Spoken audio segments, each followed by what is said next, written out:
à ses collaborateurs. Voilà. Donc, si vous voulez, moi, je veux bien, mais ça a quelle valeur aujourd'hui, la Légion d'honneur? À partir du moment où sont mélangés, on va dire, sous la même gloire. C'est une gloire d'avoir la Légion d'honneur. Des gens qui l'ont eu pour des mérites, des choses héroïques qu'ils ont fait dans leur vie, et puis des choses qui sont absolument quelconques. Je veux dire, donner la Légion d'honneur à Enrico Macias, c'est une plaisanterie. Il l'a eu. C'est d'ailleurs, le jour où il l'a eu, j'ai dit, mais je ne voudrais jamais la voir. Exactement. Ministre le plus jeune. Donc, mesdames et messieurs, vous voyez bien que nous sommes dans une société décadente. Regardez l'affaire de la Banque Lazare, qu'on a payé, on ne sait pas combien, pour conseiller l'État.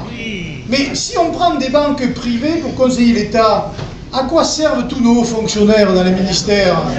Ils ne sont pas payés pour ça, justement. Alors, non seulement les hauts fonctionnaires, la haute fonction publique, pullulent au sommet de l'État, mais par le biais du pantouflage, si vous voulez, sont les mêmes qui pullulent dans les banques et dans les grands organismes d'État. Ce sont les mêmes d'ailleurs qui nous ont mis dans l'état où nous sommes aujourd'hui.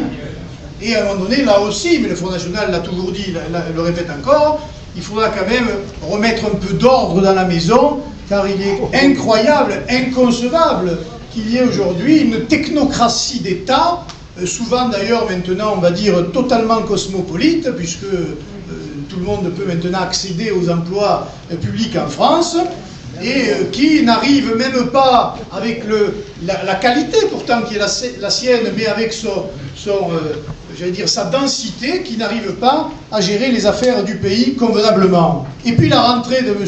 Hollande, au-delà des arrangements entre amis, au-delà de la Légion d'honneur anecdotique, on va dire, de Mme Duflot, du traité européen qui lui ne l'est pas et dont on va lancer la campagne pour s'opposer à lui dans les jours qui arrivent, l'affaire évidemment du couple incroyable, non, pas du couple, celui-là on va le laisser tranquille, immigration, insécurité.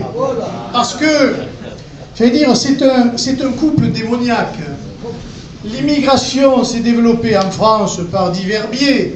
Elle s'est développée d'abord, on l'a toujours dit, par le grand patronat, hein, qui a fait venir de la main-d'œuvre pas chère, etc., etc. Mais de notre côté, c'est quand même la droite qui a aggravé les choses par le regroupement familial.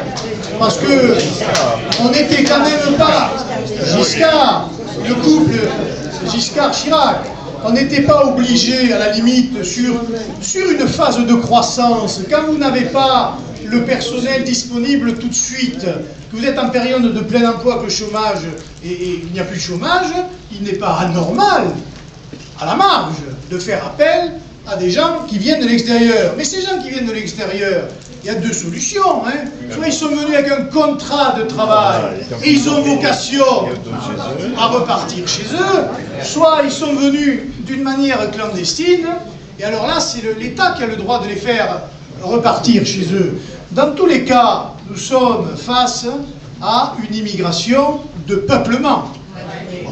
Mais nous avons de plus en plus de mal à le dire, et donc à éclairer d'une manière consciente et brutale les Français, parce que pendant que non seulement se développaient dans nos quartiers, dans nos villes, des vies parallèles, on va dire, des vies communautaires parallèles, on a tout fait pour bâillonner la parole. On a tout fait pour empêcher de dire quelque chose. Et là, l'une des premières mesures qu'il faudrait prendre, si nous étions au pouvoir, c'est d'arrêter de financer des associations comme la LICRA, SOS Racisme,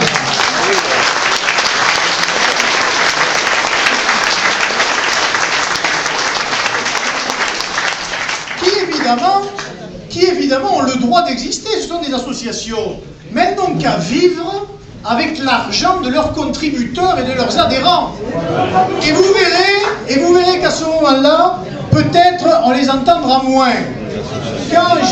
Quand j'ai lu ce matin M. Jakubovic, qui est le président, je crois, de la LICRA, dire que le débat sur l'identité nationale avait ouvert la parole raciste en France, c'est tout bonnement extraordinaire. Parce qu'il est là dans un embryon de pensée totalitaire, bolchevique, soviétique. Car lui, il ne veut pas qu'on en parle. Parce que si on en parle, c'est mal, de son point de vue. Parce que le débat sur l'identité nationale, on peut dire ce qu'on en veut, mais le gouvernement précédent aura eu le mérite de l'ouvrir. Et c'est vrai que c'est là aussi que l'on a pu s'exprimer et que l'on a pu dire un certain nombre de choses qui, jusqu'à présent, étaient l'apanage de quelques-uns. Mais là, les Français se sont exprimés et c'était plutôt rassurant de voir ce qu'ils disaient. Mais depuis, on sent bien que les robinets se coupent sous la pression de ces lobbies qui ne veulent pas dire son nom, sous la pression de la pensée unique, et la chasse aux sorcières est lancée. Nous, on connaît au Front National depuis longtemps ça. Jean-Marie Le Pen, je ne sais pas combien de procès il a eu pour avoir dit des banalités sur l'immigration.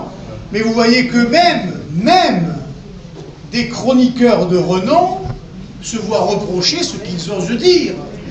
Un récent propos de M. Ménard sur Midi Libre à Béziers, disant que les Biterrois se plaignaient que manifestement dans les quartiers, il y avait trop, je crois, de Maghrébins et de Gitans, et qu'en tout cas il y avait un problème avec ces populations.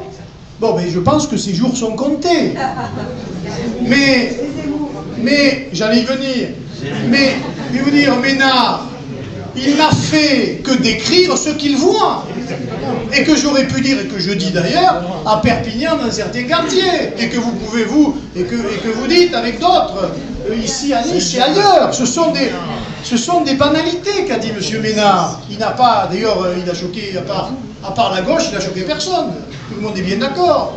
Et puis évidemment, M. Zemmour, qui lui s'est attaqué petit à petit à tous les verrous, qui sont les verrous de la pensée unique, et qui s'est vu petit à petit, lui aussi, dépossédé d'un certain nombre d'émissions. Mais comme le gars, quand même, il a été condamné, mais comme le gars est quand même assez intelligent, il arrive à maintenir, je pense, une voix qui porte, et des intellectuels comme lui et comme d'autres, je ne vous en citerai pas, il faut les aider, tout simplement. Il faut